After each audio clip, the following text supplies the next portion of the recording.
No data? No problem. With the lowest data rates in the country, have extra fun with SLT Extra GB. For more details, call 1212.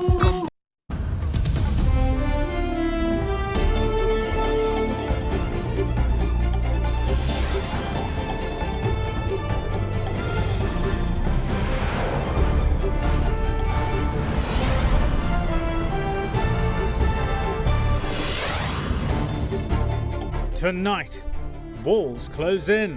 A 7-member judge bench appointed to consider FR petitions against the IGP and Hemasiri Fernando. Trouble ahead. Renowned economist heralds some turbulent times for the Sri Lankan economy. Somewhere in the next 12 months, we will see a major downturn of the global economy. Sri Lanka is likely to feel the impact. Mass protest. JVP accuses the government of incompetence and urges to relinquish power. We insist the government to immediately go home. We urge to the people, don't allow to go further this government. Everybody knows they have completely neglected the national security. Insipid return. National cricket team arrives in Sri Lanka, but they're happy with a better than expected showing at the World Cup. All that and much more coming up on First at 9 this Monday, the 8th of July, 2019. මුහුණ සති කීපයකට කලින් Fair and Lovely men ගෑවට පස්සේ Marx අඩු වෙලා ෆෙයානස් වැඩි වෙලා. Marx අඩු කරලා ඔයාගේ ෆෙයානස් ස්ටෑන්ඩඩ් එක වැඩි කරගන්න. Fair and Lovely men anti-marks cream. From AdaDerana, this is AdaDerana First at 9. Live from Studio 24 in Colombo.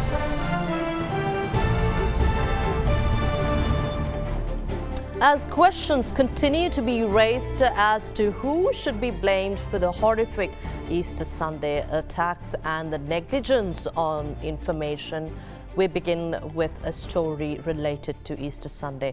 A 7-member judge bench has been appointed to hear 8 fundamental rights petitions against Inspector General of Police Pujit Jayasundara and former Defence Secretary Hemasiri Fernando. The judge bench, headed by Chief Justice Jayantha Jayasuriya, will comprise of Justices Sisira Diabru, Buanaka Aluvihara, Priyantha Jayawardena, Prasanna Jayawardena, T.B. Dehidenia and Murdu Fernando.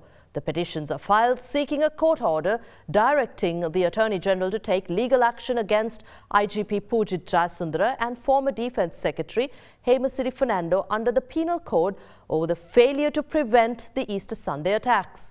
The relevant fundamental rights petitions are set to be considered before the bench on the 12th of July.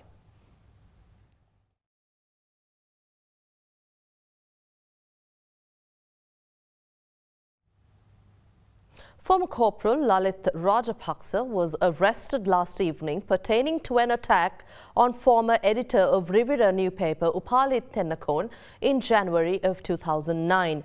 Tennakon and his wife were attacked as they were in their vehicle. Police say that fingerprints found from Tennakon's vehicle matched the ones of the former corporal. An unidentified group attacked former editor of the Rivera newspaper Upali Tennakon on the 23rd of January in 2009 whilst travelling in his motor vehicle with his wife. Both sustained injuries due to the assault and they were hospitalised. Following the incident, the couple moved to the US. In this backdrop, Attorney General Dappula De Oliveira directed the Criminal Investigation Department last evening to arrest former corporal of the Army Intelligence Unit Lalit Rajapaksa under the suspicion of carrying out the assault on the journalist. According to police media spokesperson SP Ruwan Gunasekara, the directive was made following the revelation that the fingerprints of former corporal was a match with the ones taken from the vehicle of Upali Tennakon. Police officers who conducted investigations on the murder of Lasantha Wickramatunga found a fingerprint in the victim's vehicle.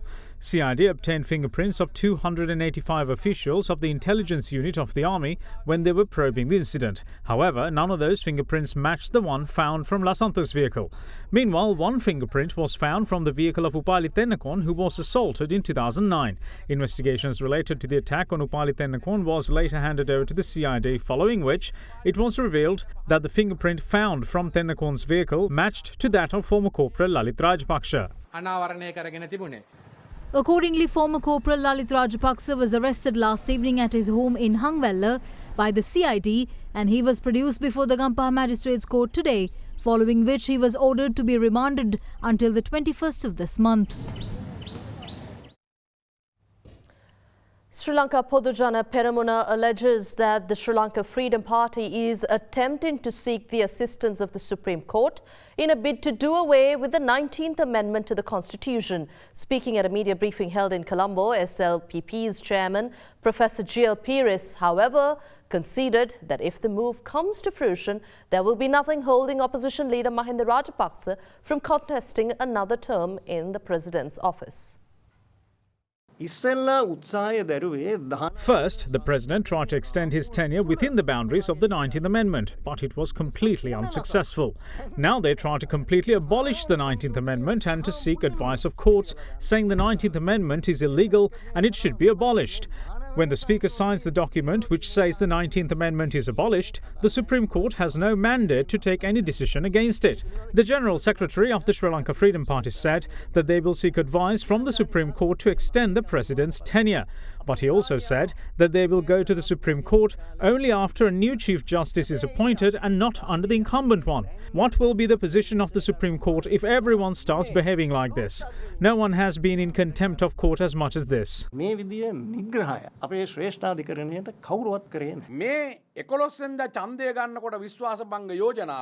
With the no confidence motion on the 11th, the future of the government lies in the hands of the TNA and Rishad Badiuddin. The government can't move any further if they don't get these votes. What the government is doing now is thinking of their own security, disregarding the security of the people.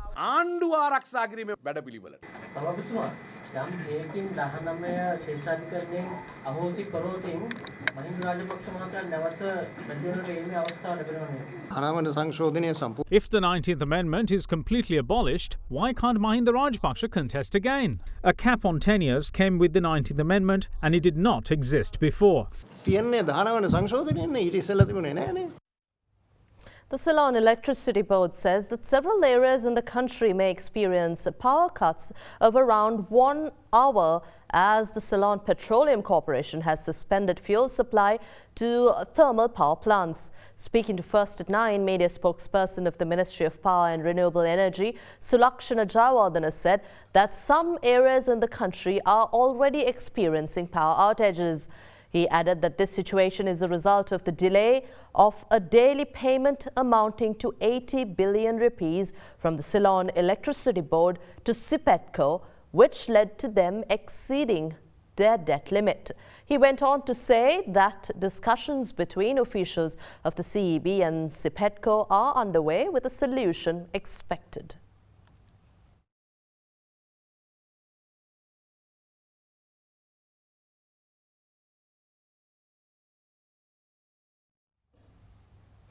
UNP parliamentarian Dr. Vijayadasa Rajapaksa seems very unhappy with the government, criticising a string of its conduct.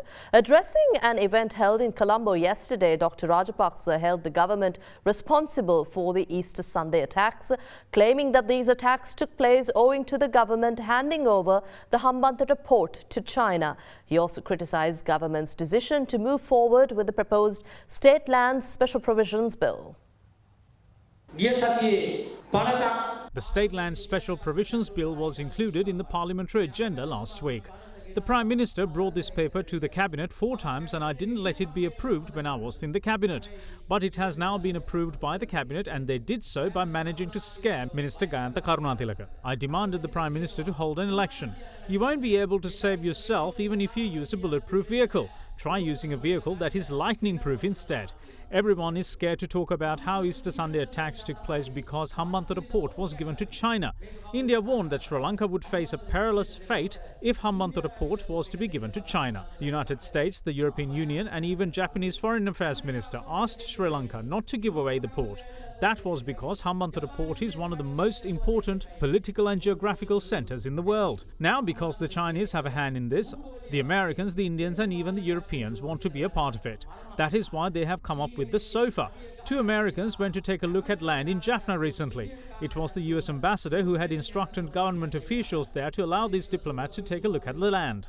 The US ambassador has greater power in her grasp than our own president and prime minister. Over the past 40 years as a leader, it was only former President Mahinda Rajapaksa who was committed to the nation by ending the war. Moving on to other local news, leader of the opposition Mahinda Rajapaksa believes that there is precious little point in forging ahead with the country's development work if the country's land is ultimately going to end up in the hands of foreigners. Speaking at an event in Variapallu yesterday, the opposition leader took aim at the proposed agreements with the US once again. Agreements are being signed, military vessels have arrived along with aircrafts. It's not a good thing when a country is showing signs of losing its independence. Our country today is signing various agreements even without informing about them to the public and the parliament. We clearly object these pacts. People should be given their land ownership.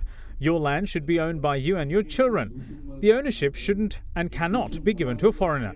If there are provisions to do so, it's wrong. We have laws pertaining to that, but if land is being put up for sale by changing these laws, there is no point to us going on to build reservoirs. The opposition leader was later questioned by media.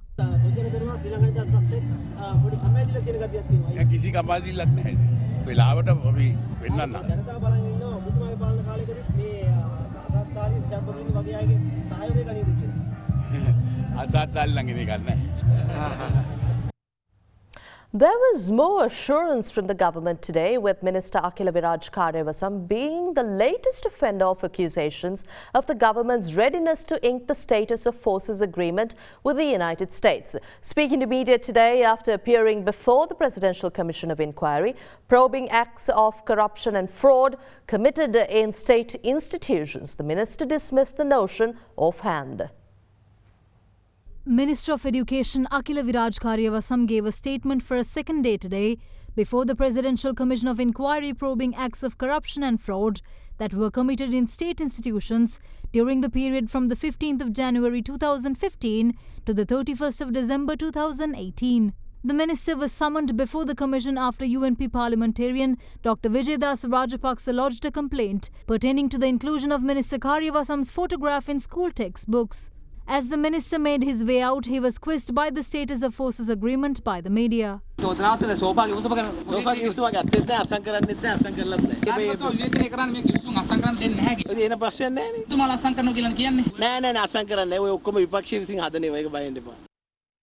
Attorney Swastika Aralingam questions the authorities whether the country still needs to be under the emergency law when the government has declared that all those who are responsible in connection with the Easter Sunday attacks were arrested. She was speaking at a workshop in Colombo titled Understanding the International Government or rather Covenant of Civil and Political Rights Act and its impact on human rights and social peace in Sri Lanka. She further pointed out to law experts who participated in the workshop of practical issues which arise in relation to accommodating the International Covenant on Civil and Political Rights. It is true that we have many laws pertaining to causing communal disharmony, racial tensions and so on. But we have to look at ICCPR Act in the context of the ICCPR Covenant. Preamble to the Covenant states, state parties in the current Covenant, in recognition of the inherent dignity and the equal and inalienable rights of all members of human family. It doesn't talk about state, it doesn't talk about countries, it talks about people, it talks about human rights of people. So when Sri Lanka took that covenant and made it into an ICCPR Act, they took certain provisions, articles from the ICCPR International Covenant and made it into law. But this International Covenant comes in the context where state parties have agreed and said certain rights of people, right to life, right not to be detained arbitrarily, right not to be tortured. Of course, when you write something, it supposedly causes, we don't know, the police is telling us that it is causing communal disharmony for writing a short story. So you can be arrested, but it can't be arbitrary. It has to be on set norms which we should be aware of. We should know what these laws are. It is also the problem with the Prevention of Terrorism Act. It is also the problem with the new counter-terrorism act which the government is trying to bring. Do we still need to be under emergency? 3 months later, everyone is saying all the terrorists are arrested. So, do we still need to be under emergency? President Maithripala Sirisena has instructed all relevant officials to expedite multi-purpose irrigation projects connected to the Murugahakanda Kaluganga Mega Development Plan. The project aims to provide clean drinking and irrigation water to the north, central and eastern provinces of the country in order to ensure unhindered paddy farming during both the Yala and Maha seasons. It also ensures uninterrupted water supply to 1,600 more tanks and reservoirs such as the tanks Tissa and Nuara in the Anuradhapura district. Meanwhile, a special ceremony to award commendation certificates to 4,000 officials, or rather 400 officials, who contributed to the Mega National Development Project was held under the patronage of President Maithripala Sirisena at the site of the Murugahakanda Kaluganga project today. The Janatha Vimukthi Peramuna calls on the government to resign over its failure to commit to the responsibilities towards the country. Conducting a mass protest rally in Colombo today, members of the JVP also demanded immediate election while calling on the public to choose wisely when it's time. JVP's protest march against the government began from Kaluthara yesterday and concluded in Moratuwa last night.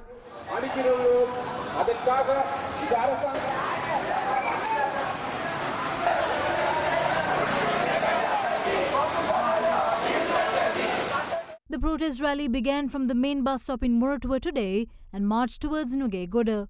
The Maithripala government has completed 4.5 years. For 4.5 years, what they have done for this country? They promised to establish a democracy in this country, give economic development to the country, keep the peace and coexistence of this country. But all have failed now. We insist the government to immediately go home. This government failed in every way. At last, they have failed to ensure the people's security. So no more chance. We insist the government hold an immediate general election. Then people can have their choice. Present government have started privatization all the public properties, as well as they have tried to merge all the labor laws together as one law. That because of the support to multinational companies and also labor slaveries. Therefore, government not sufficiently prove they can give their promises. Therefore, we urge to the people, don't allow to go further this government. This government should resign. Otherwise, we should fight to finish this government. We think that as a JVP, this government is not suitable for administrate this country.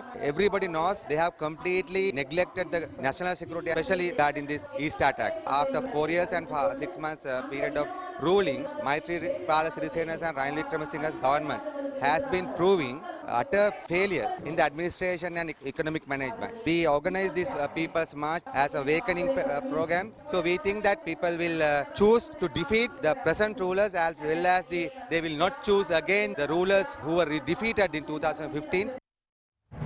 A Chinese-built vessel for patrol and surveillance purposes has called Colombo. We'll take a look after this short break.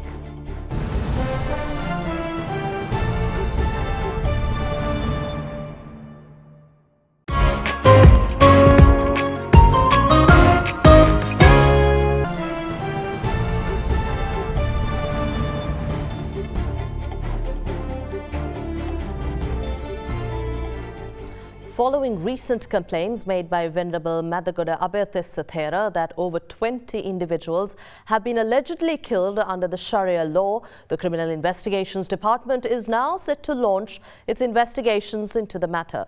Police spokesperson SP Ruwan Gunasekara said that the CID is taking the case into serious consideration currently. Meanwhile, parliamentarian Venerable Athurele Ratanathera warns of an imminent threat of another explosion as radicalized individuals by Zaharan have not yet been rehabilitated. There are about 3,000 to 4,000 who participated in Zaharan's religious seminars. The government shouldn't have arrested them so that they could take legal action against the responsible as per the penal code. We should have instead implemented a rehabilitation program. We could have then recalibrated them to criticize Zaran's actions. This failure could surely lead to another bomb blast in a few months. තව මාසයක් දෙකක් ඇතුළත ආපහු බෝම්බ පිරීමක් සිද්ධ වෙන්න බොහෝ විට ඉඩකඩ තියෙනවා. The P-625 vessel donated by China to increase the operational capabilities of the Sri Lanka Navy arrived at the port of Colombo this morning. Built in 1994, the ship is 112 meters long and 12.4 meters in width. It has a displacement capacity of 2,300 tons. Once the ship is included in the Sri Lankan Navy's fleet, she will be used for patrol and surveillance missions in the deep seas around the island. It was also to be used for search and rescue operations to provide security and assistance to naval and fishing community. Ambassador of China to Sri Lanka Cheng Ziyuan, Commander of the Navy Vice Admiral Pial de Silva, flanked by senior officers, later made an inspection visit on board the ship and supervised the functional and operational aspects of the vessel.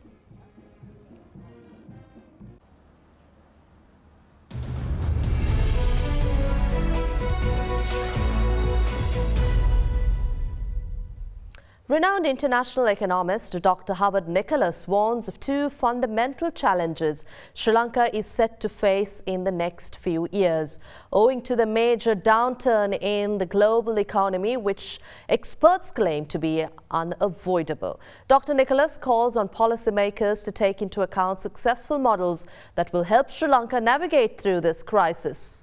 The challenges facing Sri Lanka in the coming years. I narrow this down to two fundamental challenges. The first challenge is that Sri Lanka will have to face a global crisis and will have to navigate its way through that. Most analysts are convinced that somewhere in the next 12 months we will see a major downturn of the global economy. Although Sri Lanka in geographic terms is an island, it's fully integrated with the world economy. Therefore, it's likely to feel the impact. How severely it's impacted, we can't say, but this is one of the important things for policymakers to take into account. The second challenge I see is how Sri Lanka can move away from its current dependence on tourist earnings and remittances from migrant labor. These two account for a large proportion of all foreign currency earnings. Sri Lanka has to move away. My suggestion would be that it has to move to export-oriented manufacturing industry. A report released by the McKinsey Global Institute reveals that China has made progress in getting integrated with the world economy and has become a trading nation with global impact, with the world relying more on China.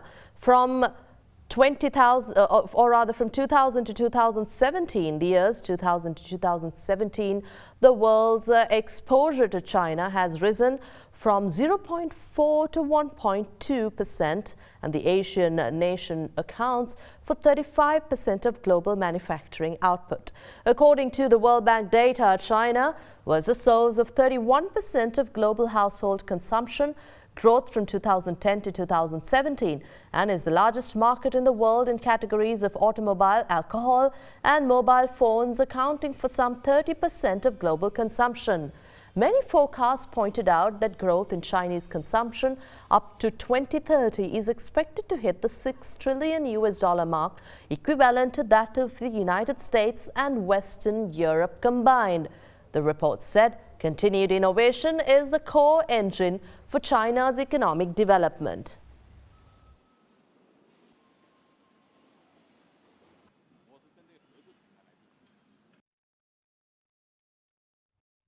Taking you to the Colombo Stock Exchange, equities inched lower today, retreating after 6 straight sessions of gains to a near 11-week closing high as investors sold diversified stocks such as John Keells Holdings. The benchmark stock index ended 0.2% down at 5,504.60 after the index rose 2.67% last week, notching its second consecutive weekly gain. However, the Bose is down 8.87% so far this year. We have a brief report on today's market performance.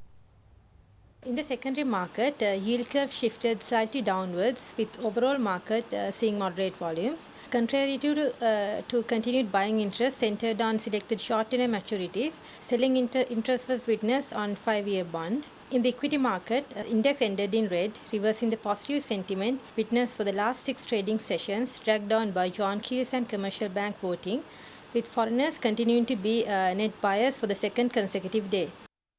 The Sri Lankan rupee, in the meantime, closed slightly firmer at 176.05 to 176.15 per dollar compared with Friday's close of between 176.10 to 15 as exporter dollar sales surpassed importer greenback demand.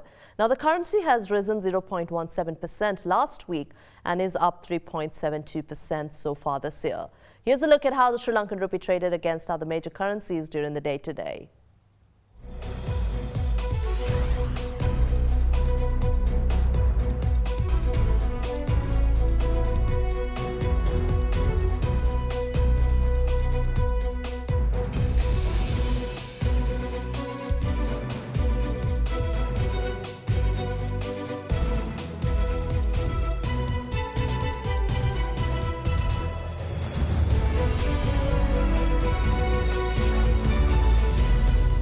And we have your international and sports news coming up shortly after this break.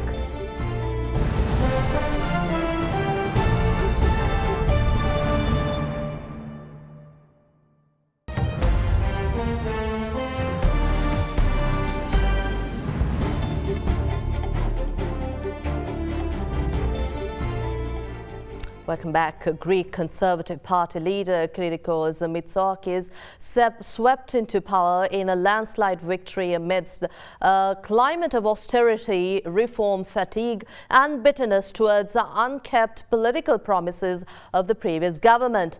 The win comes 4 years after Alexis Tsipras' leftist Syrian party swept to power, promising an end to austerity. But voters began to turn on Syriza after it accepted tough fiscal measures in return for an international bailout. The Prime Minister, who was sworn in at a ceremony today, promised lower taxes, greater privatization of public services and plans to renegotiate a deal with Greece's creditors that would allow more money to be reinvested in the country.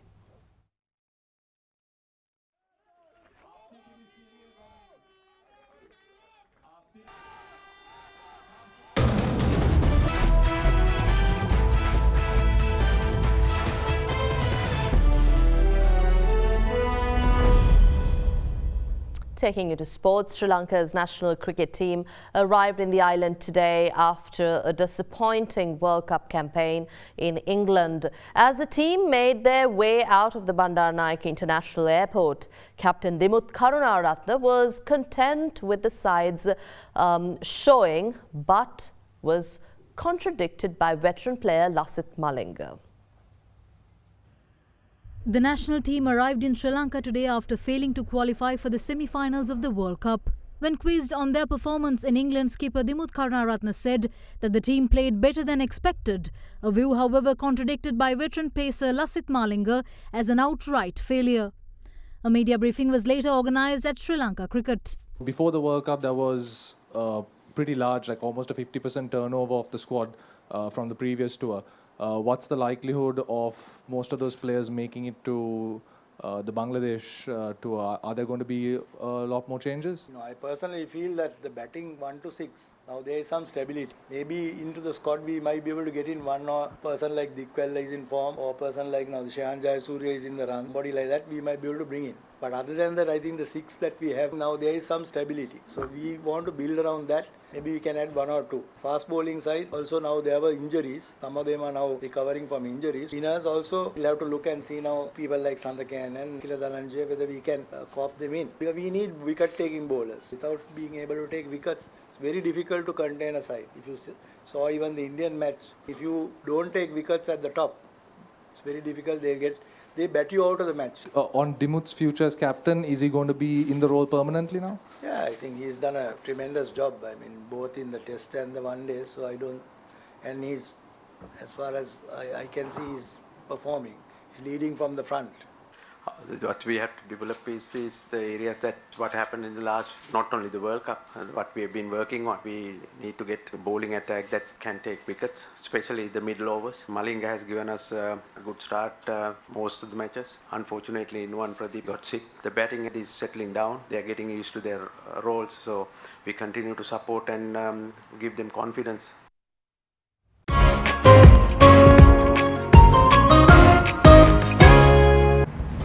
That wraps up tonight's edition of First at 9 on AdaDerana 24.